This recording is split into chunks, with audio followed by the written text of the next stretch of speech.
오늘 제목은 좋은 부모 되기라고 제가 정했는데요.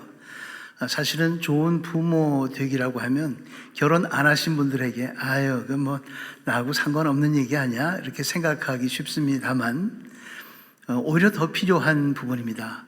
좋은 부모가 어떤 것인지를 알고 하나님 앞에서 우리 모습을 다시 한번 가다듬고 좋은 부모가 되도록 훈련하고 예비했을 때 하나님께서 진정으로 또 배필을 만나게 해주고 또 좋은 결혼을 하나님이 보실 때 아름다운 결혼을 허락하실 줄 믿습니다.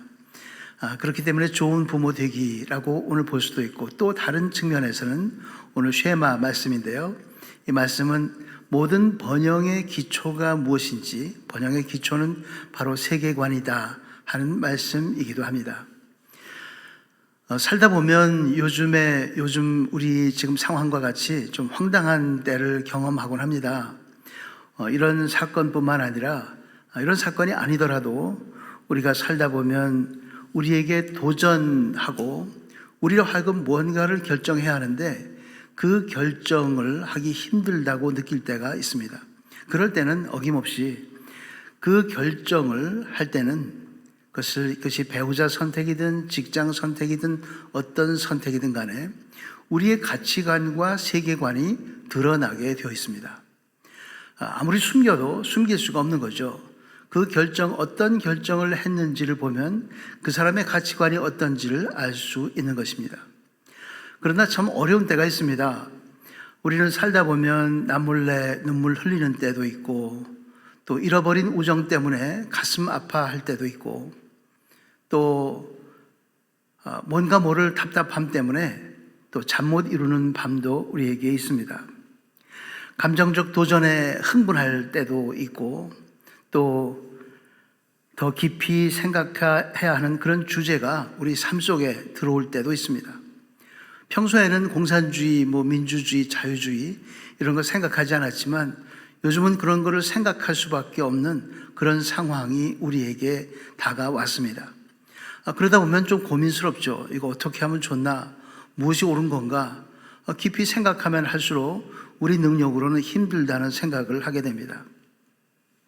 그뿐만 아니죠. 결혼도 마찬가지입니다. 결혼도 허니문이 끝나면 두 사람 간의 연애 기간은 끝난 거나 마찬가지고, 그 다음부터는 서로 자기 주장이 부딪히는 그런 전쟁터로 바뀌게 됩니다.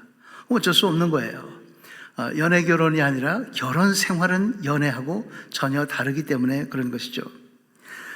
그렇기 때문에 인생이라는 것은 이런 여러 가지 다양한 모습들이 섞여서 우리로 하여금 재련 과정을 겪게 합니다.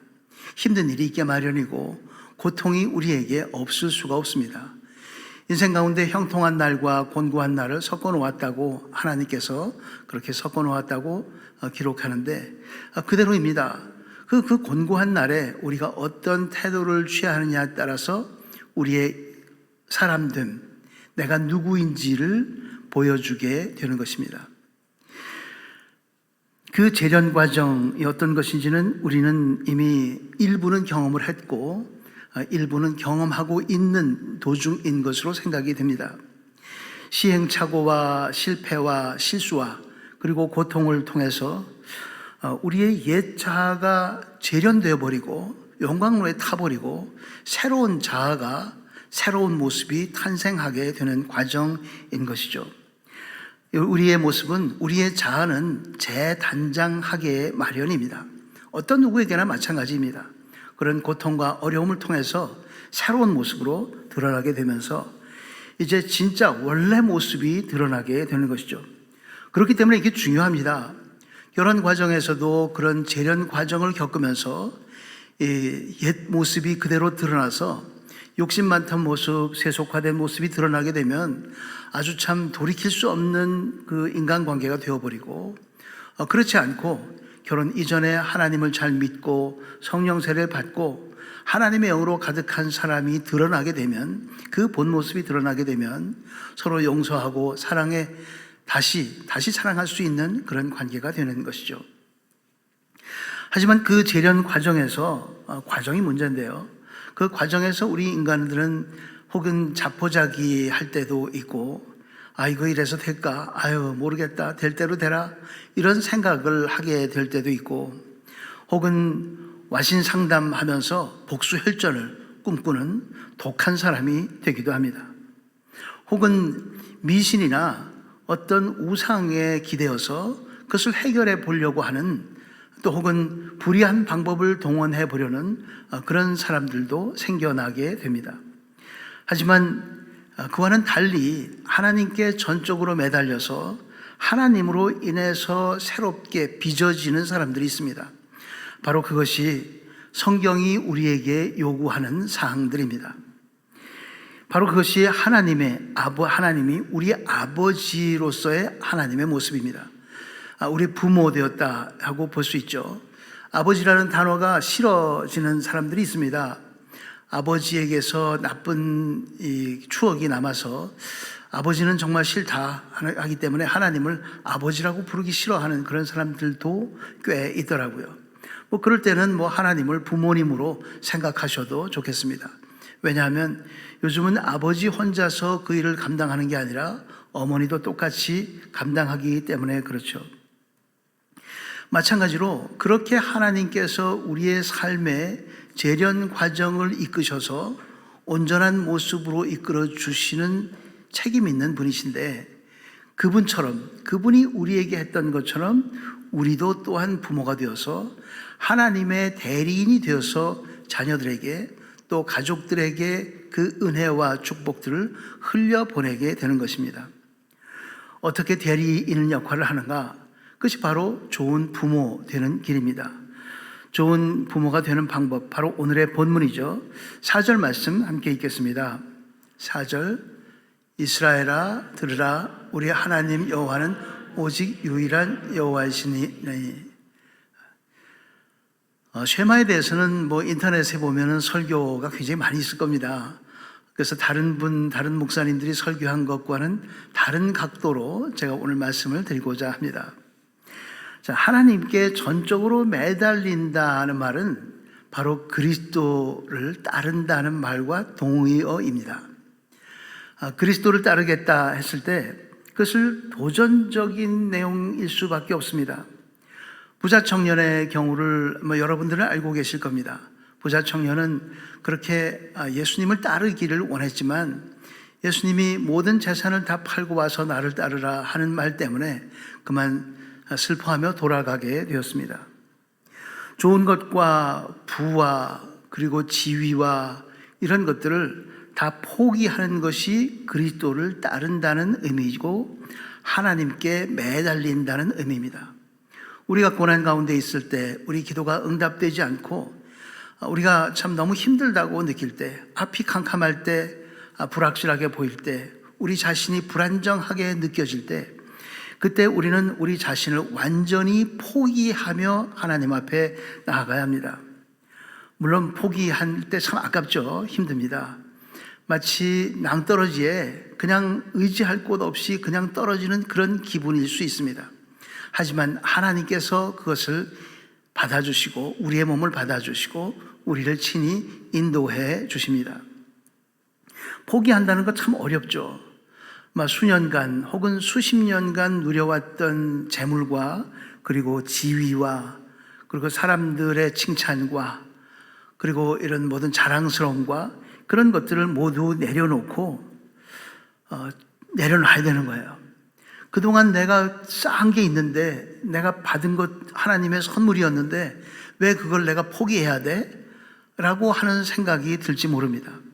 하지만 우리는 여기서 분명히 알아둘 것은, 그것은 하나님께서 주셨으니 하나님께서 도로 가져가실 수도 있는 것이다 하는 것을 분명히 우리가 알아야 합니다. 아까도 잠깐 제가 와서 우리 간사님하고 잠깐 얘기를 했는데 그런 얘기를 했습니다. 지금 우리는 지금까지 너무 좋은 것을 많이 누려왔습니다. 누려왔기 때문에 이것을 당연히 누려야 한다고 생각하지만 앞으로 하나님께서는 이 지금까지 누렸던 그 모든 은혜와 복들과 부와 좋은 것들과 이런 장치와 사회적인 어떤 제도들과 또 의료제도와 뭐지 이런 것들을 잃어버릴 수도 있다는 것을 우리는 염두에 둬야 합니다. 더 큰 고난이 올 수도 있고 하나님께서 우리로 하여금 잘되게 하기 위해서 더 광야의 훈련을 시킬 수도 있다는 것을 우리는 염두에 두고 이것이 내 것이 아니라는 것을 분명히 하나님 앞에 고백하고 그렇게 살아가는 태도가 아주 중요합니다. 신명기 6장에는 오늘 이 본문뿐만 아니라 이 본문 이후에 보면 번영에 대한 경고가 같이 붙습니다. 너희들은 번영할 거다, 잘 될 거야. 하지만 그때 그 번영에 매달리고 그 번영을 누리면서 시간 보내지 말고 그 번영이 어디서부터 왔는지를 기억하라는 겁니다. 오늘 신명기에 특별히 하나님 여호와는 오직 한 분이다 하는 것이 뭐 별것 아닌 것 같은 말씀으로 시작을 하지만 굉장히 중요한 말씀이죠. 우리가 누리고 있는 번영이 바로 하나님으로부터 나왔다는 것을 기억해야 한다는 사실입니다. 우리는 좋아요. 누릴 때는 좋습니다. 누릴 때는 참 할렐루야 하고 찬양이 나오고 노래가 나오지만 그것이 내 것이 아니다고 생각하면 고난이라고 우리는 부릅니다. 하지만 고난은 위장된 하나님의 축복입니다. 우리는 그 고난 가운데서, 고통 가운데서, 그리고 뼈아픔 가운데서, 눈물 가운데서 다시 하나님을 만나고 우리의 진정한 자아를 다시 찾고 하나님의 형상이 우리 안에 새겨져 가는 그런 우리 모두가 되기를 주의 이름으로 축원합니다. 그리스도 안에서 자아를 포기하고 잃어버리고 나면 그러면 하나님께서 새로운 자아를 우리에게 넣어주십니다. 그것이 바로 구원의 길인 것이죠. 구원은 옛 것을 청산하지 않고는 구원받을 수가 없습니다. 우리의 죄악된 모습들, 우리의 옛 모습들, 우리의 세속적인 모습들, 우리의 탐욕들 이런 것이 완전히 십자가에 못 박혀서 죽지 않으면 나는 죽었고라는 그 고백이 나오지 않는다면 예수 그리스도께서 내 안에 주인이다고 얘기할 수가 없는 거죠. 어떤 분들은 여전히 이 세상이 좋아서 포트폴리오를 하려고 그래요. 하나님과 세상을 포트폴리오가 무슨 말인지 아시죠? 주식 투자할 때 적절하게 A에도 투자하고 B에도 투자하고 위험부담을 줄인다는 그런 얘기죠. 그런 게 아니죠. 그렇게 하기를 하나님은 원치 않으십니다. 왜냐하면 하나님은 우리에게 그렇게 하지 않으셨기 때문에 그렇습니다. 하나님이 우리를 사랑하셨다라는 말은 잠시 후에 또 나누겠지만 전폭적으로 우리를 사랑하셨다는 의미이기 때문에 그렇습니다. 자, 아까 이제 그 부자 청년의 경우에 그 모든 것을 내려놓고 그리고 하나님께 매달리고 그리스도를 따르는 얘기를 제가 했는데 성경에도 그 대표적인 사건이 등장합니다. 장래가 촉망되는 유복한 가정에 젊은 청년이 있었습니다. 유대인 청년이 있었습니다. 이 사람은 당대 최고로 유명한 분의 문화생이었기 때문에 산헤드린 공의회 의원으로 올라갈 수 있는 그런 기대감이 있었고 그렇게 남들도 기대했던 그런 사람이었습니다. 헬라파였기 때문에 히브리어와 헬라어를 모두 잘했고 디아스포라였기 때문에 요즘 말하면 무슨 재미교포, 뭐 돈 많은 재미교포 뭐 이런 식의 그런 개념과 좀 비슷할 수도 있었죠. 그러면서 당시에는 이 바리새인들의 숫자가 예루살렘의 제사장 숫자들보다 훨씬 적었습니다. 아주 선별된 사람들이었던 거죠. 제사장들 어느 학자들에 의하면 제사장들 숫자가 약 2만 명이라는데 바리새인들 숫자는 당시에 약 6천 명 정도라는 그런 학자들의 주장도 있습니다.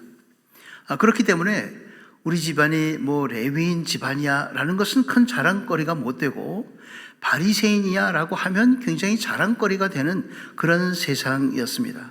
그런 사회였던 거죠.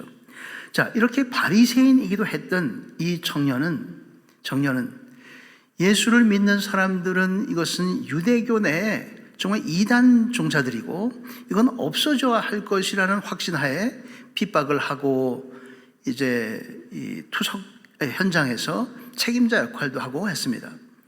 그러다가는 이제 다마스커스로 가는 길에서 결국 이 청년은 예수님을 만나게 됩니다. 환상 중에 만났지만 너무 리얼해서 그것을 꼭 환상이라고 얘기할 수도 없을 정도로 체험을 하고 그로 인한 사건들을 경험하게 됩니다. 그러면서 이 청년 누군지 다 아시겠죠? 사울이 바울로 바뀌는 과정을 겪으면서 이제 그 경험이 3년간 사우디아라비아에서 이제 내적 고통을 겪고 마음과 생각을 새롭게 정돈하면서 시간을 거친 후에 새로운 모습으로 새로운 자아로서 새로운 인간으로서 탄생하게 됩니다. 예수 믿는다는 것은 세계관이 전환되는 것이고 그리고 새로운 자아가 탄생하는 겁니다. 그리고 그 과정은 엄청난 내적 변화를 겪게 되어 있습니다. 우리가 이렇게 고통을 겪으면서 아프니까 청춘이다 그런 말도 있지만 그 내적 고통의 심각함들 때문에 우리는 힘들다고 생각하지만 그것은 마치 일종의 조개 안에서 불순물이 진주가 되어가는 과정이고 땅속 깊은 곳에서 탄소가 다이아몬드가 되는 과정이기도 합니다. 그런 과정은 필수적입니다. 왜냐하면 우리의 자아라는 것은 참 묘한 것이어서 참 여러 가지 모습을 띠고 있기 때문에 더 그렇습니다. 자아의 첫 번째는 먼저 내가 생각하는 내가 있습니다. 나는 이런 사람이야 라고 본인은 알아요. 본인은 얼마나 내가 부족한지, 내가 얼마나 또 자랑스러운지, 열등감과 자존심과 또 우월감이 복합된 그런 존재인 걸 본인은 어느 정도 어렴풋하게 알고 있습니다. 동시에 남이 생각하는 내가 있습니다. 남이 생각하는 나는 전혀 그 모습과는 또 다른 거예요. 그래서 몰라준다고 생각하지만 남들은 그렇게 생각하지 않는 겁니다. 가족들은 알아요. 친구들은 압니다. 하지만 나는 그렇지 않다고 생각하는 거죠. 세 번째는 남이 이렇게 생각할 거야 라고 생각하는 내 모습이 있습니다. 남이 이렇게 생각해 주기를 기대하는 내 모습, 남에게 꾸며진 모습을 보여주고 남들 위주로 살아가는 사람들의 자아의 모습들이죠. 그리고는 네 번째, 실제로 진짜 내 모습이 있습니다. 진짜 내 모습. 그 다섯 번째가 중요한데요. 다섯 번째는 하나님이 부르셔서 만들어가는 나가 있습니다. 특이하죠? 특이합니다. 이 자아에서부터 내가 생각하는 자아로부터 시작해서 남들이 보는 나, 또 남들이 이렇게 봐주기를 원하는 나, 그리고 실제로의 내 모습으로부터 온전히 하나님이 그것을 건지셔서 그것을 바꾸셔서 새로운 모습으로 만들어준다는 사실입니다. 사실 우리가 자아 중심의 삶을 하나님께서는 싫어하십니다. 하나님을 믿는 믿음의 대척점에 반대편에 있는 것이 바로 나를 의지하는 것이죠. 내가 뭔가를 할 수 있다는 것은 하나님을 의지하지 않는다는 말이기도 합니다. 자아 중심의 삶은 이미 어떤 면에서는 이미 덫에 빠져 있는 사람입니다. 내가 느끼고 내가 판단하고 내가 정죄하고 온통 다 나 중심입니다. 내 느낌만 중요하고 내 생각만 중요한 거예요. 그러다 보면 이미 자기가 갖고 있는 그 세계는 나 중심으로 이루어져 있는 겁니다. 혹은 그런 사람이 아니라면 또 다른 종류의 사람들은 다른 사람들만 있는 거예요. 반면에 우리는 그리스도를 믿는 우리의 모습은 전혀 다릅니다. 완전히 달라요. 다른 종류의 사람들입니다. 에베소서 1장 3절에서 14절까지인데 오늘 5절까지만 간단하게 한번 같이 읽겠습니다. 시작. 찬송하리로다 하나님 곧 우리 주 예수 그리스도의 아버지께서 그리스도 안에서 하늘에 속한 모든 신령한 복을 우리에게 주시되 곧 창세전에 그리스도 안에서 우리를 택하사 우리로 사람 안에서 그 안에 거룩하고 흠이 없게 하시려고 그 기쁘신 뜻대로 우리를 택하사 예수 그리스도로 말미암아 자기의 아들들이 되게 하셨으니 까지만 읽었지만 14절까지 계속 이어집니다. 굉장히 방대한 내용이어서 제가 간추려서 이제 말씀을 드리면 그리스도 예수를 믿는 우리의 모습은 뭐냐 하면 축복받고 선택되고 거룩하고 흠없고 예정돼 있다는 말은 하나님이 책임진다 그런 말이죠. 입양되어 있고 하나님의 자녀가 되었고 사랑받고 용서받고 구원되고 그리고 인쳐진 그것이 바로 그리스도를 믿는 우리의 모습입니다. 현재의 나의 모습인 거죠. 온통 다 하나님에 의한 거예요. 축복도 하나님이 하시고 선택도 하나님이 하시고 거룩하다 모든 것을 다 하나님이 하신 거예요. 거기에 내가 한 것은 아무것도 없어요. 그렇기 때문에 더 이상 내가 생각했던 내가 아니고 그렇기 때문에 내가 생각했던 내가 아니기 때문에 하나님이 만드신 나이기 때문에 여기에 대해서 무슨 수치심이나 죄책감을 느낄 그런 게 없죠. 하나님이 만들었는데 어떻게 할 거예요? 그러니까 뭡니까? 그러니까 엄청난 승리감을 맛볼 수 있게 됩니다. 하나님이 우리를 사랑하신다는 사실은 하나님의 능력도 주고 하나님의 특권도 주고 하나님이 모든 걸 다 주신다는 의미죠. 얘 내게 다 네 거다 하는 것과 똑같습니다. 하나님의 유산이라고 얘기하죠. 우리는 이미 유산을 다 받은 사람들이에요. 너 원하는 게 뭐니? 내가 다 줄게. 그게 바로 하나님의 마음이고 하나님의 사랑입니다.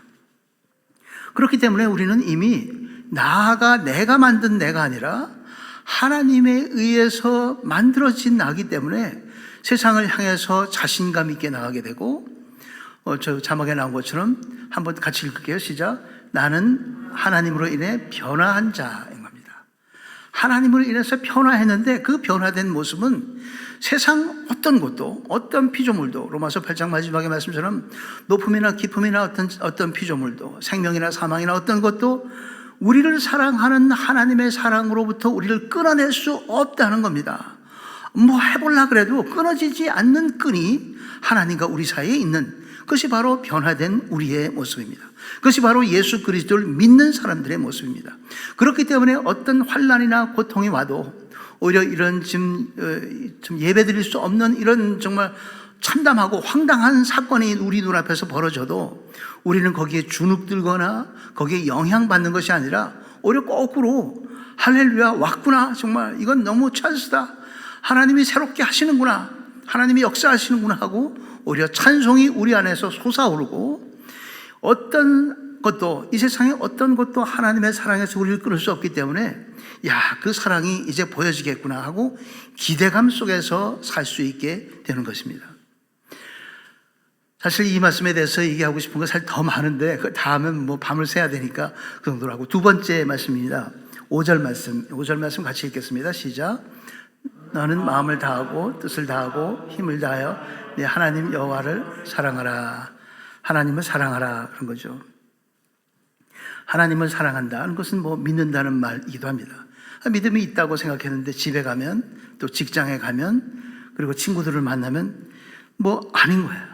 딴 생각도 나고 뭐 시샘도 생기고 세상이 좋아 보이고 그래서 하나님께서 우리를 더욱더 우리 하나님의 사랑을 느끼게끔 알게끔 우리에게 요구하십니다. 그 얘기는 뭐냐면 하나님이 우리를 그토록 사랑하셨는데 끊어지지 않는 사랑으로 우리를 사랑하셨는데 우리는 세상을 접하면서 흔들거린단 말이죠. 이거 끊어지는 거 아니야? 의심도 생기고 믿음이 부족한 거예요. 그 믿음이 부족한 것을 하나님께서 다 아시죠. 모르실 리가 없습니다. 아시기 때문에 그것을 견고하게 하기 위해서 지금 하는 얘기예요. 나를 사랑해봐. 네가 나를 사랑해봐. 내가 너를 사랑했잖아. 이번엔 네 차례야. 네가 한번 해봐 라고 하는 말씀입니다. 정말 그게 가능할까요? 사랑은 감정 아니에요? 갑자기 세상으로 오는 거예요. 하나님이 우리를 사랑하실 때 무슨 감정으로 사랑하셨습니까? 아니죠.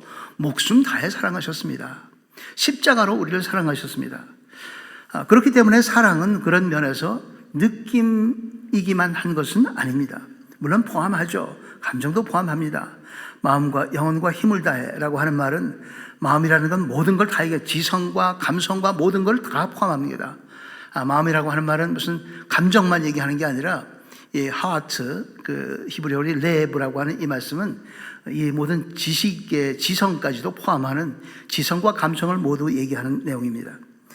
근데 이제 이 마음이라는 것도 또 이게 문제가 돼요. 마음 안에는 미움도 있잖아요. 시샘도 있고 탐욕도 있고 뭐 모든 죄가 마음으로부터 나온단 말이죠.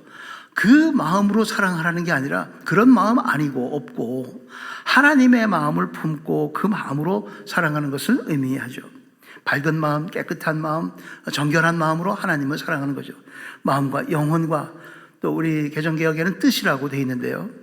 이것은 영혼이라고 하는 건 네페시라고 이제 우리 번역이 되어 있는 것이 우리말로 영혼 또는 뜻이라고 되어 있는데, 쉽게 얘기하면 전체적인 인격입니다. 모든 총체적인 우리 모습이에요.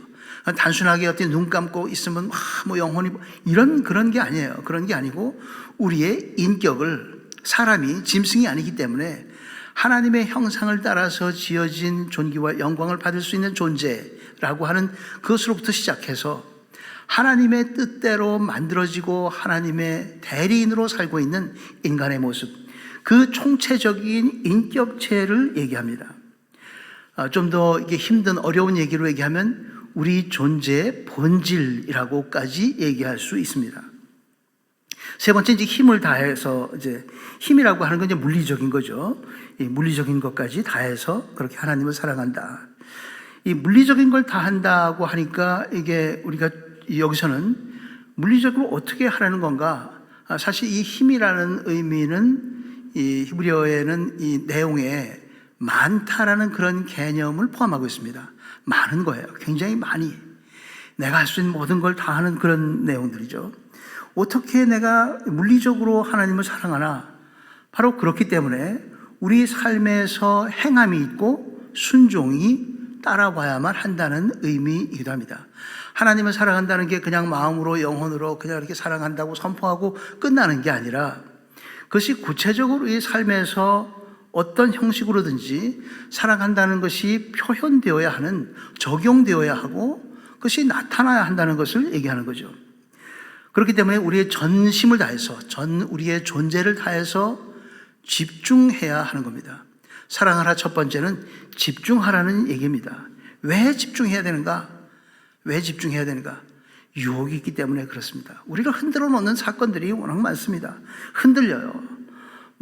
세상에 이런 것들을 보고, 보암직도 하고, 먹음직도 한 것들을 보고 나면 우리 마음이 흔들리게 됩니다. 흔들리게 되면 우리 생각에 영향을 줘요. 그럼 내가 지금 잘못된 길 가고 있는 거 아니야? 괜히 내가 헛수고 하는 거 아니야?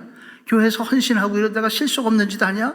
옆에서도 친구들이 그래요. 야, 너는 그게 무슨 짓이니? 시간 버려, 돈 버려, 그냥 거기 가서 거기서 떡이 나오니, 밥이 나오니, 그런 것도 아닌데 너는 왜 그렇게 수고하니? 라고 얘기할 수 있는 거예요. 그러면 흔들리는 거예요. 그렇게 흔들리지 말라는 말씀입니다. 이 쉐마의 비밀은 바로 여기에 있는데요. 이 쉐마는 들으라 하고 이제 순종하라 하고 이 말씀은 하나님을 사랑하라는 것은 집중하라라는 말입니다. 그런 거 듣지 말고, 그런 세상에 귀 기울이지 말고, 세상 뉴스가 중요한 게 아니라 하나님만 보고 나면, 그래서 하나님이 사랑하듯이 내가 그렇게 사랑하고 나면 다른 게 보일 거다 하는 말씀을 동시에 해주고 있습니다. 사랑한다 그러면 어떤 사람들은 또 그래요. 그렇게 무슨 약한 소리를 하냐. 세상은 힘이 필요하지. 무슨 사랑 이런 거 갖고는 안 돼. 세상은 힘이 있어야 되고 능력이 있어야 돼. 사랑은 그게 전부 다 해답이 될 수가 없어. 이렇게 얘기하는 사람들이 이제 있습니다. 세상에 그런 사람들이 있죠. 하지만 아닙니다. 하나님의 사랑이라는 이 사랑 안에는 하나님께서 함께 하시기 때문에 거기에는 하나님의 능력도 포함되고 하나님의 힘도 포함이 됩니다. 그냥 약하디 약한 물러터진 사랑이 아니라 강력한 사랑이기 때문에 그렇습니다. 그렇기 때문에 그 하나님의 사랑은 그 사랑이 극치에 이르면 엄청나서, 아까도 끊어지지 않는 사랑을 제가 얘기했는데 엄청나서 그 사랑이 극에 달하면, 저 꼭대기에 달하면 그 사랑을 우리는 다른 표현으로 얘기합니다. 세상 말로는, 이 성경의 용어로는 그때는 사랑이라고 부르지 않고 우리는 거룩이라고 부릅니다. 사랑이 극치에 이르렀기 때문에 그것은 거룩에 달하는 것이죠. 그렇기 때문에 하나님께서 우리에게 요구하십니다. 내가 거룩하니 너희도 거룩하라 라는 말씀은, 내가 너희를 사랑한 것 같이 내 목숨 다해 너희를 사랑했으니 너희도 목숨 다해 나를 생각하고 나한테 집중해라 하는 말씀입니다. 우리 모두 그렇게 집중하여 하나님을 사랑하는 우리 모두가 되기를 주의 이름으로 축원합니다. 두 번째인데요, 이 사랑하라는 것의 두 번째는 사랑이 가르침의 본질이라는 겁니다. 사랑이 가르침의 본질이다. 이 가르침이라는 게 이제 율법인데요. 율법 가르침도 같은 말입니다. 아까 이따가 이제 나올 그 자녀들을 가르치라 하는 그 가르치는 게 있지만, 이 가르치다라는 말 자체가 율법을 얘기합니다. 율법이라 그러면 무슨 뭐 이렇게 나쁜 거 이렇게 생각하는데 그런 의미가 아니죠. 사랑을 알려주기 위해서 만들어둔 장치입니다. 액션이 필요하죠. 사랑에는 액션이 필요합니다. 순종이라고 하는 액션이 필요하고 충성이라고 하는 그 행동이 필요합니다. 그래서 하나님께서는 우리에게 그런 것들을 이 율법이라고 하는 테두리 안에 하나님의 은혜가 어떻게 내려오는지를 우리에게 가르쳐 주셨습니다. 율법은 단순하게 어떤 지켜야 하는 거, 뭐 지켜야지, 뭐 안식일 지켜야지, 뭐 해야지, 의문에 그럼 뭐 마음은 없고 하는 그런 게 아니라, 이 율법의 내용을 들여다보면 하나님이 얼마나 우리를 사랑하는지를 알게 되고, 그렇구나, 그래서 그러셨구나 하는 것을 고백하게 되고, 그것을 아멘으로 받아들여서 거기에 동참하는 일입니다. 동참하고 나면 달라져요. 언젠가도 제가 한번 말씀드렸는지 모르겠는데, 주라기 공원을 이렇게 유리창문으로만 보면 재밌어요. 야, 재밌다. 공룡이 날아가네. 뭐 어떻게 하네. 재밌지만 주라기 공원 안에 들어가고 나면, 문을 열고 들어가면 또 다른 세상이 있는 겁니다. 목숨 걸고 해야 되는 거예요. 목숨 걸고 도망 다녀야 되고, 진짜 공룡이 큰 거를 막 실감하게 되고, 사랑하라도 마찬가지입니다. 하나님을 사랑하면 하나님의 세계에 뛰어드는 것인데, 하나님의 세계에 뛰어들면 그렇게 주라기 공원처럼 무서운 게 있다는 의미가 아니라, 하나님의 사랑이 얼마나 크고 높고 깊고 맛있고 즐거운지를 알게 된다는 거죠. 내 생각하고는 다르구나.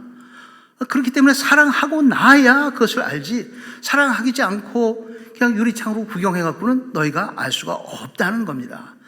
하나님께서 우리에게 요구하는 건, 너희가 하나님을 사랑하라는 거, 하나님을 사랑받기 위해서 뭐 부족해요? 사랑 못 받아서 난리예요? 아니죠.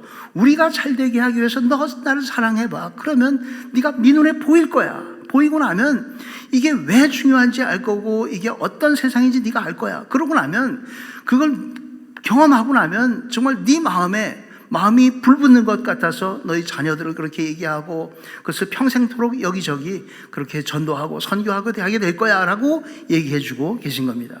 그렇기 때문에 사랑이 가르침의 본질이다, 율법의 본질이라는 말은 바로 그것은 우리가 의무적으로 해야 되는 것이 아니라, 우리를 사랑하셔서 우리에게 은혜 베푸시고자 만든 그 OS, 전체 틀이라는 말씀이죠. 세 번째입니다. 세 번째는 사랑은 배타적이다 것이죠. 사랑은 배타적입니다. 세상을 보지 말고 나를 보고 충성하라. 주인을 위해서 무엇을 할까 생각하고 하는 것처럼, 종이 주인을 위해서 무슨 일을 하면 좋을까 하고 생각하는 것처럼 기대하고 또 충성을 다해야 합니다. 저는 사실 이 부분에서 이렇게 배타적인 사랑을 하면서 어떻게 이거를 어떻게 적용할 수 있을까 하다가 우연히 반려견을 제가 떠올렸어요. 여러분 집집에 뭐 반려견 있는 집도 있고 없는 집도 그렇지만, 제가 이제 유튜브를 이렇게 보다 보니까, 제가 요즘에 이제 개를 이렇게 먼 훗날 이게 혹시 전원 생활 하게 되면 개를 좀 키우려고 진돗개하고 풍산개를 이제 막 봤어요. 그렇게 충성스러울 수가 없는 거예요. 그냥 주인만 보고, 주인이 다른 사람은 뭐 먹어라 해도 안 먹고, 주인이 먹어라 하면 먹고, 그런 거예요. 그런 충성이 있는 거예요. 이야, 정말 이게 개한테 오히려 배워야 되는구나. 충성을 우리는 다 잊어버렸는데, 이제 개가 그 본능적인 충성을 갖고 있으니 오히려 개한테 배워야 되는 그런 정도로 우리는 정말 이 불충성한 그런 사람들이 되었구나 하는 생각을 하게 됐습니다. 충성은 하나만 바라보는 겁니다. 배타적이라는 것은 다른 게 안 보이는 거예요. 진짜 사랑하는 것들도, 사랑하는 연인들도, 물론 그것이 잠깐이라 하더라도 진짜 사랑할 때는 딴 사람이 안 보이잖아요. 경험해 보신 적이 있죠? 없다면 여러분들의 인생에 하나님 때문에 기뻐하고 하나님을 사랑하면서 그것을 경험해 보시기를 바랍니다. 하나님 사랑하면 사랑할수록 정말 사건이 생겨요. 그리고 변화가 됩니다. 내가 변화가 되고 하나님이 역사하시는 것을 여러분들이 경험하게 됩니다. 그것을 바로 성령 세례라고 우리는 부릅니다. 성령은 하나님의 영입니다. 하지만 성령은 동시에 사랑의 영입니다. 하나님의 사랑이 우리 안에 들어와서, 영적으로 들어와서 그 성령으로 인해서 우리가 하나님의 음성을 받아들이게 되고 그 세계에 뛰어들고 새로운 역사를, 새로운 인생을 살아가는 우리 모두가 되기를 주의 이름으로 축원합니다. 7절에서 9절까지인데요. 7절에서 9절까지 말씀 함께 읽겠습니다. 시작.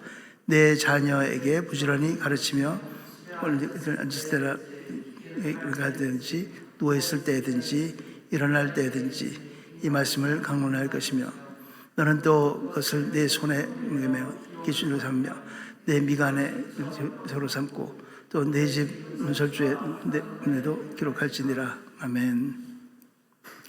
가르치라라고 하는 것은 이제 이 전제 조건이 있습니다. 전제 조건이 6절 말씀인데요. 가르치기 전에 먼저 해야 될 것이 있는데 함께 읽겠습니다. 시작. 오늘 내가 네게 말하는 이 말씀을 너는 마음에 새기고 마음에 새겨야 그 다음에 가르칠 수 있습니다. 마음에 새겨야 부모가 하나님의 말씀을 마음에 새겨야 자녀들에게 하나님의 뜻을 전달할 수가 있는 거죠. 새긴다는 말은 돌로 이렇게 새기는 거죠. 날카로운 도구로 돌판에다가 그걸 새기는 그런 모습입니다. 그 돌판보다 마음에 금강석 칼로 마음에 새긴다는 그 말씀이 바로 여기서 나온 거죠. 순종은 사랑의 결과입니다. 그래서 이 사랑하면 헌신한다는 것을 우리가 마음에 새겨서 내가 사랑한다는 이 말이 내 마음에 그냥 마음으로 끝나는 것이 아니라 헌신하는 행동으로 나타난다 하는 것을 마음에 새긴다라고 우리는 표현합니다. 첫 번째는 반복 교육입니다. 뭐 이럴 때든지 저럴 때든지 반복이죠. 왜냐하면 이 7절 말씀에도 처음에 첫 단어가 반복하여라고 이제 되어 있습니다. 히브리어로는 이제 샤난이라고 되어 있는데 샤난이라고 반복한다는 말씀이 먼저 시작됩니다. 가르침은 여러 번 반복되어야 합니다. 예수 그리스도가 어떻게 우리를 사랑하셨는지 반복돼야 됩니다. 다 배웠다, 다 알아. 그 옛날에 다 많이 듣던 거야는 없어요. 죽을 때까지 배워야 합니다. 말씀을 우리가 묵상하면 묵상할수록 거기서 또 새로운 게 또 나와요. 아주 특이한 말씀입니다. 하나님의 말씀은 살았고 운동력이 있다는 말은 죽은 옛날 어떤 책에 그냥 기록된 그런 것으로 끝나는 게 아니라 그것이 움직여서 우리의 생각을 바꾸고 우리의 자아를 새롭게 형성해 나가고 새로운 우리의 인생을 만들어 간다는 그런 의미입니다. 그렇기 때문에 반복적으로 우리는 그것을 받아들이고 또 해야 되는 거죠. 우리는 인생이기 때문에, 사람이기 때문에 미련하고 실수가 있습니다. 실수가 있게 마련이에요. 반복됩니다. 하지만 하나님께서는 실수가 없으십니다. 하나님께서는 우리와 함께 하십니다. 세 번째는 적극적 교육인데요. 세 번째는 적극적으로 교육하라, 그런 내용이에요. 그 내용이 어떻게 적극적으로 영적인 경계를 감지하고 어디까지인지 이거 해서 되는지 안 되는지, 일어났다 앉았다를 하면 일어날 때도 가르치고 앉을 때로 가르치면, 누웠을 때도 가르치면, 누웠다가 일어났어요. 그러면 그 사이가 있잖아요. 그 사이의 틈새를 마귀가 틈타지 않도록, 생각이 바뀌지 않도록 누웠을 때나 일어났을 때나 끊임없이 반복해서 가르치라는 말씀은 그렇게 그토록 적극적으로 교육하라는 말씀이기도 합니다. 그 교육은 자녀들을 향한 교육이기도 하지만 또한 하나님 아버지께서 우리를 향한 교육이기도 합니다. 나 자신을 위한 교육이기도 해요. 그래서 결국은 하나님이 창조주이신, 주인이 누구신지를 우리가 끊임없이 알고 우리가 누리고 있는 이 부와 좋은 것들과 좋은 제도들과 이런 것들이 하나님이 주셨다는 것을 다시 한번 깨닫고 하나님 중심으로 사는 우리 모두가 되기를 주의 이름으로 축원합니다. 자녀들이 성장 과정에서 많은 일을 겪습니다. 우리도 또한 마찬가지입니다. 하나님이 부모로 두었다면, 아버지로 두었다면 우리는 하나님의 자녀들이죠. 많은 것을 겪습니다. 그런 겪는 일 가운데서 하나님의 손길이 있습니다. 하나님의 지문이 우리 곳곳에 있다는 말씀이죠. 어딘지를 몰라요. 그걸 못 찾습니다.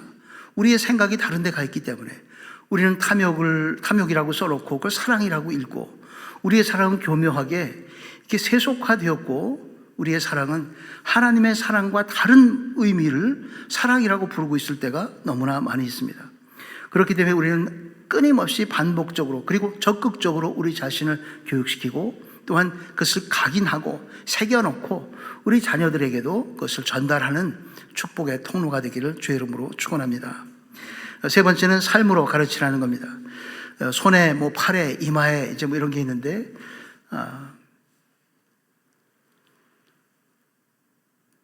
삶으로 가르치라. 부모됨의 자격이죠. 오늘 좋은 부모 되기의 마지막 결론에 해당하는 건데 삶으로 가르치라는 말씀입니다. 부모됨으로써 삶으로써 그리스도인으로서 하나님의 형상을 가진 사람으로서 자녀를 교육한다는 말은 그 삶의 현장에 밥 먹을 때 실수할 수도 있고 자녀 때문에 화를 낼 수도 있고 여러 가지 있지만 그 전체를 통해서 그 부모의 인격이 드러나게 됩니다. 그 부모의 인생관이 드러나게 되고 가치관이 드러나서 전달되게 됩니다. 바로 그런 것이 삶으로 가르치라는 의미입니다. 실수가 있죠. 실수가 있으면 끊임없이 예배를 드리고 말씀을 같이 나누면서 가정 안에 예배를 도입하고 예배를 드리면서 하나님 앞에서 온전한 자아를 형성하는 그런 우리 모두가 되기를 주의 이름으로 축원합니다. 오늘 결론입니다. 먼저 하나님이 원하시는 부모가 되어야 합니다. 결혼했든 결혼하지 않았든 그런 부모가 되어서 결혼하면 물론 더욱 좋습니다. 저는 결혼하라고 제가 얘기합니다. 앞으로도 어떤 상황이 벌어질지 모르는데 어떤 사태가 올지 모르는데 어떤 고난과 환난이 우리에게 올지 모르는데 혼자 사는 것보다는 둘이 사는 것이 훨씬 위로가 되고 서로 도울 수가 있습니다. 그 여건이 된다면 아기도 낳는 것이 좋습니다. 왜냐하면 하나님의 사랑을 알 수 있기 때문에 그렇습니다. 자녀를 또 키워봐야 우리 부모가 이랬었구나, 하나님이 나를 자녀로 삼으신 게 이런 마음이구나 하는 것을 알게 됩니다. 그것이 바로 자녀를 낳을 때 그것이 바로 전도이고 선교인 것이죠. 물론 그렇다고 물리적으로 요즘에 자녀를 많이 낳지 않는 그런 시대가 되었기 때문에 꼭 내 육신의 자녀가 아니더라도 영적인 자녀, 그리고 이 전도에서 또 이 영적 자녀를 또 낳아서 자녀들에게, 그 영적 자녀들에게 좋은 것을 먹이고, 그래서 마음 아파지는 어떤 과정 속에서 하나님의 뜻을 잘 심어나가는 그런 우리 모두가 되기를 간절히 바랍니다. 부모됨의 자격, 오늘 결론은 삶으로 가르치라는 것입니다. 부모를 떠나서 결혼을 합니다. 부모를 떠나 결혼하지만 부모를 떠나는 것은 이별이 아닙니다. 그것은 독립이고 인생의 전환입니다. 오히려 거꾸로 부모와 빠이빠이 하는 것이 아니라 부모를 공경하고 돌봐줄 수 있는 자리로 떠나가는 것을 의미합니다. 오늘 여러분들에게도 아직 결혼하지 않으셨다면 이제 과거에서 떠나서 부모를 떠나, 과거를 떠나, 부모의 의존적이었던 모습들을 떠나서 이제 홀로 하나님 앞에서 부모님도 오히려 내가 돌봐줘야 하는 그런 위치로 옮겨져서 하나님 앞에서 나와 하나님 간의 독대 관계에서 하나님이 만드시는 내가 되어서 온전히 부모를 공경하고 또 자녀들을 또 결혼하고 자녀들을 또 위해서 기도해 나가는 그런 우리 모두가 되기를 주의 이름으로 축원합니다.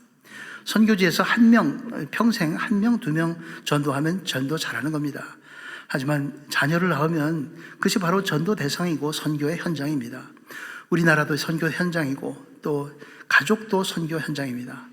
선교들이, 우리 안에 선교하는 마음들이 하나님의 뜻을 잘 기억하고 하나님의 사랑과 하나님을 사랑하는 마음을 잘 각인하여서 하나님과 온전히 사랑을 주고받는 관계를 확실히 하고 그것을 마음에 새기고 많은 사람들에게 적용해 나가면서 하나님 나라를 확장해 나가고 이 땅에 하나님의 뜻이 편만히 많이 퍼질 수 있도록 사용되는 그런 주의 일꾼들이 되기를 주의 이름으로 축원합니다.